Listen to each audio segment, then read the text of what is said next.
C'est tout d'un coup aussi de le voir évoluer. C'est lui aussi qui prend conscience de certaines choses. Et donc, je pense qu'elle le regarde autrement. Et puis il y a ce défi quand il veut reconquérir sa femme. Pour elle, c'est un défi. Elle a envie de l'accompagner là-dessus et de le faire gagner. Elle prend ça presque comme un challenge. Et puis voilà, ils vivent ensemble un petit peu, ils partagent plus de choses, ils redécouvrent, après c'est redécouvrir aussi les liens du sang et redécouvrir que finalement on est frères et sœurs et que c'est pas pour... Voilà, qu'il y a quand même quelque chose, une base commune et un terrain d'entente tout trouvé, donc ils redécouvrent un peu tout ça tous les deux. C'est pas qu'un boulet, quoi, voilà. Je pense qu'au début du film, ils se sont mis chacun dans une case. Ils se regardaient même plus en fait. C'est l'autre, il est dans sa case de loser, musicien branleur, et moi je suis dans la case de l'avocate ambitieuse. Et voilà, on se regardait plus, on se considérait pas. Donc tout d'un coup, c'est l'humain qui se redécouvre. Réussi, c'est vrai que moi j'étais parti sur cette espèce de phrase directrice dès l'écriture, comme dans la vie on est un peu plus beau, comme je le disais tout à l'heure, et donc nécessairement le réalisme est le point de départ. Après j'ai essayé, déjà par rapport à mon premier film qui était plus dans une veine naturaliste, de l'amener ailleurs, de toucher les bords de la comédie romantique, sans en prendre la voie royale nécessairement. Mais effectivement, je suis parti, mon point de départ c'était une thématique, j'avais envie de parler de la paternité, de la parentalité, sous un angle un peu nouveau, alors que c'est une thématique qui a quand même déjà été mal des fois abordée. Donc nécessairement, quand on parle d'un désir de s'emprunter d'une thématique, c'est qu'on y est sensible. Donc je pense que le vécu amène cette justesse que vous ressentez, et ça me fait plaisir que vous le ressentiez. Après, ça reste des paris, c'est-à-dire que moi je trouvais très excitant que Manu ne soit pas père. Ça pouvait rebuter théoriquement d'autres metteurs en scène, ce serait dit justement parce que je m'étais dit il y avait un trajet qu'il allait faire qui était celui du personnage, il y avait comme une friche. C'est comme si vous voulez, pour parler de la paternité avec Manu et la présence de ma fille, c'est comme un appartement que vous visitez et qui est déjà tout fait, vous dites c'est nickel. Donc il y avait plein d'acteurs qui potentiellement auraient pu être un appartement fini. C'est-à-dire des pères nés qui incarnent une espèce de figure patriarcale naturellement. Manu, de par son énergie, de par son attitude, incarnait ce qui m'intéressait dans ce père qui est un peu inapte au début et qui devient le meilleur pour moi, parce que c'est un père très attachant. Et donc c'est comme un appartement où on voit un potentiel énorme, mais on se dit il y a tout à faire, sur le vécu j'entends, sur le vécu de ce que le personnage vit, et c'est ça qui m'intéressait. Et j'ai tout de suite compris sa capacité dingue d'observation pour comprendre ces choses-là. Je vais citer un exemple, on n'en a pas reparlé, mais c'est la scène de Laurent Gbagbo quand il lit Jeune Afrique. Oui, oula. Alors cette scène n'était pas écrite, j'en avais parlé à Manu, je vais faire un truc comme ça et tout, et le matin j'ai écrit ça. Et puis je file le texte à Manu se marre, il dit ah c'est marrant et tout. Puis il le lit la première fois, et il le lit comme un article de journal. Et je suis allé le voir et je lui ai dit non Manu regarde, c'est une histoire qu'on lit à ses enfants et lui il prend le ton de l'histoire qu'on lit à ses enfants en lisant des atrocités. Et donc j'ai pris l'article que j'avais écrit et je l'ai lu à Raphaël comme une histoire. Raphaël nécessairement était comme ça parce que tu prends le ton de l'histoire. Et puis Manu il a fait 10 fois mieux avec toutes les césures qu'il faut, les relances, les trucs et tout. Et voilà, et donc, dans un sens, j'ai pu l'amener vers ce que j'imaginais, parce que justement, il y avait ce côté riche du Manu, voilà, cette façon de lire des histoires. Si on prend un père parfait, un acteur qui est un père qui incarne, il amènera ça, et ça peut être très bien, hein, je dis pas que c'était, voilà, mais j'ai adoré cette façon de travailler. J'ai adoré ça. Vous l'imaginez comme ça de base, cette interprétation, ou pas du tout, pour cette scène-là? Oui, bah, après qu'on en ait parlé, et voilà, et c'est ça qui est formidable dans le travail avec Manu, c'est qu'il y a eu, voilà, cette écoute réciproque qui fait qu'il a tout de suite compris, après cette première lecture, où nécessairement il l'a lu comme... Et moi je voulais le laisser, parce qu'il y a tellement de choses que j'ai pris de lui, que je n'avais pas imaginé. Mais justement, sur cette chose-là, je regarde comment on lit une histoire à son monde, et lui en plus il a amené toute la comédie sur ça, tout en prenant le ton qu'il fallait. Donc c'est cette espèce de mixture quoi, qui a fait que c'est exactement encore bien mieux ce que je voulais comme père pour cette histoire. Justement, je m'adresse aux acteurs, est-ce que vous étiez libre à l'interprétation, ou est-ce que la réalisation de Cyril est très stricte? Donc on repart sur une semaine de montage. On a, disons... Je dirais le contraire de ce qu'il dit. Voilà. On a beaucoup travaillé en amont. On a beaucoup travaillé, Cyril et moi, et parfois avec Or, avec Audrey. On faisait des sessions de lecture séparément, comme ça, pour trouver le ton, pour accorder en fait nos violons. En fait, je dis un truc qui doit être fait en fait, dans n'importe quel film, voilà, qui n'arrive bizarrement pas toujours. Mais en tout cas, nous on a effectivement les trois, et Cyril nous a demandé d'être présent à ces sessions de lecture, mais on a fait plus que ça. C'est-à-dire que j'ai essayé vraiment de m'approprier un rythme. On a fabriqué le personnage un peu au fil des lectures en fait. Il y a un mec qui est toujours dans l'urgence, qui met une espèce d'élastique comme ça, tendu tout le temps, avec toujours un truc à faire, avec toujours un... Donc il y a l'autre qu'il faut rappeler, l'échec, les enfants, ah oui, Raphaël, le sirop, hein, toujours. Donc c'est un mec qui est... c'est un journaliste qui avait vu ça, qui avait dit un truc très juste l'autre jour, qui est toujours vers l'avant, qui est toujours là, oui, ouais, toujours inquiet, toujours tendu. C'est vraiment l'inverse de ce que j'avais fait avant chez Maluki. Là, c'est vraiment un mec qui est... ça, c'est un mec qui doit, on s'est dit, qui doit bouffer pas mal de Gaviscon. On ne va pas le faire, mais il doit avoir l'estomac. Et bon, pour finalement, grâce à ce parcours-là, se retrouver super serein à la fin, sur la promenade des Anglais à Nice, là, où en fait c'est un mec qui ne trouvait jamais de sérénité dans le présent, dans le maintenant. C'est-à-dire qu'il y avait toujours le truc d'après. Et tout ça, c'est des choses qu'on a trouvées en lecture avec Cyril. Ah, qu'est-ce que tu penses de ça? Alors je me levais, je lui faisais, attends, et si le mec, quand tu vois, quand c'est un mec, quand il ouvre une porte, il a un truc à demander, tu vois, il ouvre pas une porte pour rentrer, quoi. Il ouvre la porte, il passe la tête, il demande son truc. Un mec qui est vachement sur lui, il est très égocentré, très égoïste. Et tout ça, on l'a trouvé au fil des lectures. Donc après, finalement, quand on était sur le plateau, il n'y avait plus vraiment, c'était juste des ajustements. Mais on avait tellement travaillé avant de tourner, qu'après on a été vite d'accord sur ce qu'il fallait faire. D'ailleurs, on n'a jamais vraiment traîné. Et grâce aussi, on n'a pas traîné grâce au rythme d'Antoine. Il est speed. Moi-même, je me dormir.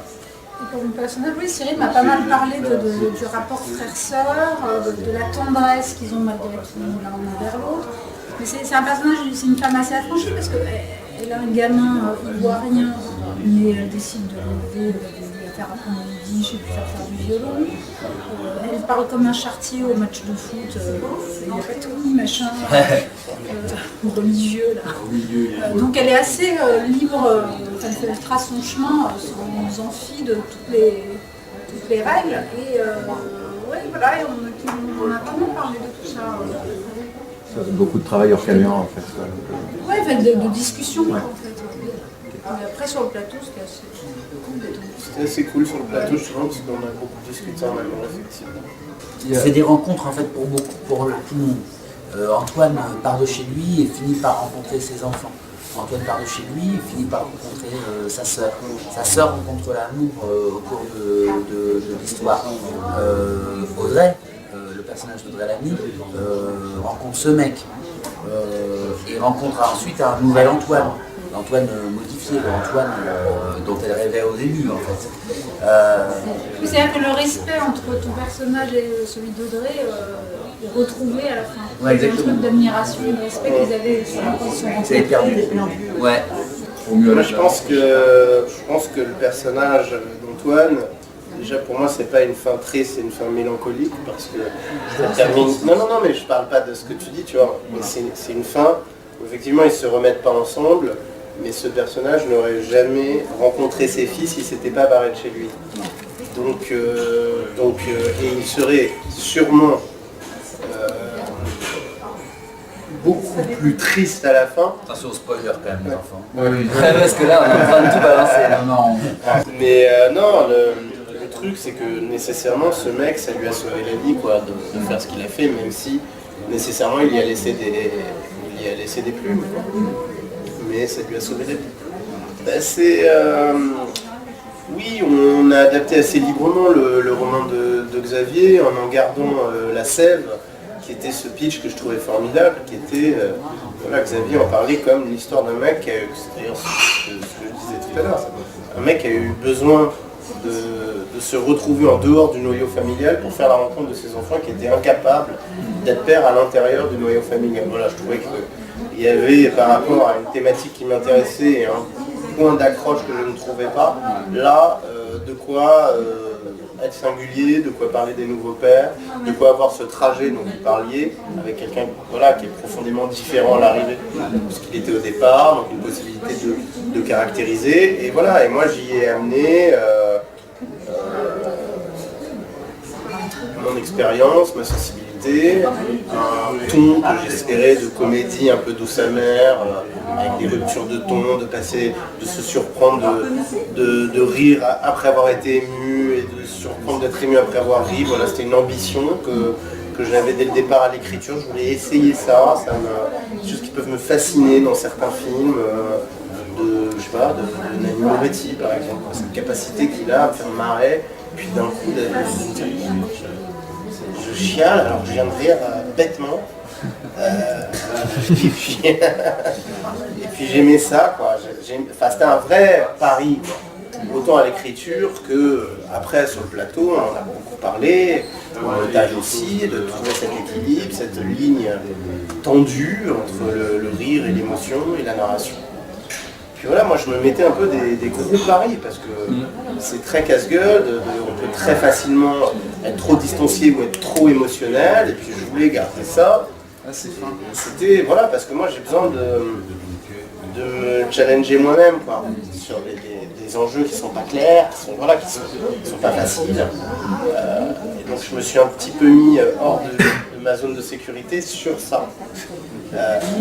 Ce qui était, voilà, donc pour le bouquin c'était vraiment le point de départ, puis après moi j'ai amené tous ces enjeux-là que je voulais ajouter. Bah vraiment, c'est-à-dire qu'on s'est retrouvé à un endroit super intéressant pour elle comme pour moi. C'est-à-dire qu'avec des personnages, des rôles et des tonalités qu'on n'a jamais explorées. Donc c'était, ça faisait partie des choses qui m'inquiétaient un petit peu, comme le fait de jouer un père, etc. Et d'aller devoir aller un peu plus vers la mélancolie, vers voilà, baisser un peu la tête et froncer les sourcils, alors que d'habitude... Et c'était la même chose un peu pour Audrey. Et en fait, ce qui nous a vachement réunis dès le départ, c'est, dans le jeu en tout cas, c'est de constater à quel point... Alors c'est marrant parce que là, en vous le disant, ça me vient... On dit toujours que c'est beaucoup plus difficile de jouer de la comédie pour faire de la comédie pour faire rire. Il y a un truc là qui a été nouveau quand même, c'est que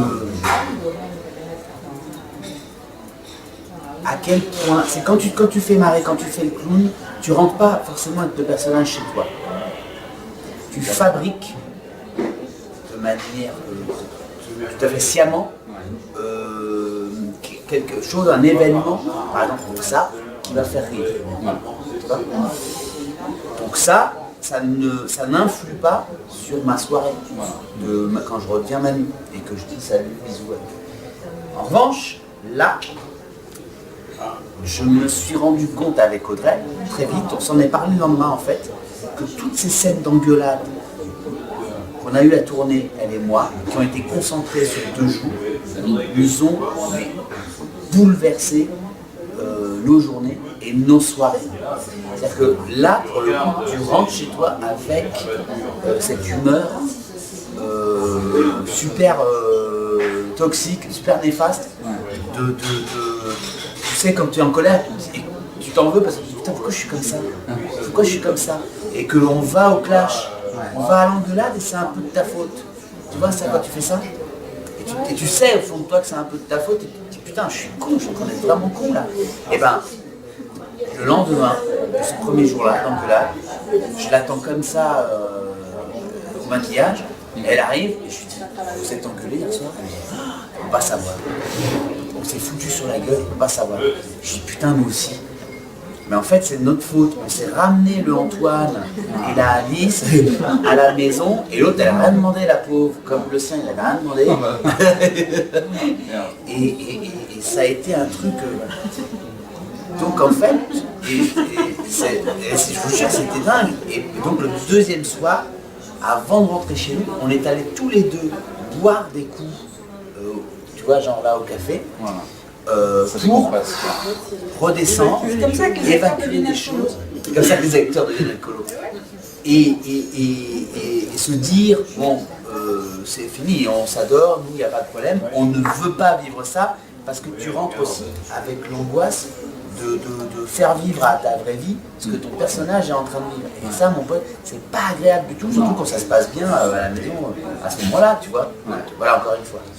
Et c'est marrant, c'est en vous le disant que je me le dis, quand tu fais le clown, ce que moi j'aime beaucoup, de manière, je trouve que c'est un métier noble. Florence Foresti a redonné ses lettres de noblesse à notre métier de clown lors de la cérémonie César. Mais vraiment, comme ça, en néon magnifique. Quand tu fais le clown, tu ramènes pas le bonhomme chez toi forcément. Quand tu t'engueules, le mec il peut dormir à 3. Faites attention. Sur le film des Malukini, t'avais pas eu ça? Non, sur le film des Malukini, c'est tellement allé loin de moi, l'alcool, le machin. Bon, je peux me bourrer la gueule, mais pas comme ce mec. La drogue que je ne prends pas, les médocs, Tu n'étais pas bourré sur le plateau, c'est-à-dire tu jouais le bourré. Voilà. Ah oui, je jouais le bourré, Voilà, j'ai jamais c'est été ça. bourré pour jouer le bourré. Surtout, ne faites jamais ça. Que finalement, le mec, je le laissais. Moi, j'étais content, je le ramenais juste le gros bide. Ce qui est plus agréable pour ta femme, parce qu'elle dort dessus. Bon, merci beaucoup. Merci à vous. Merci.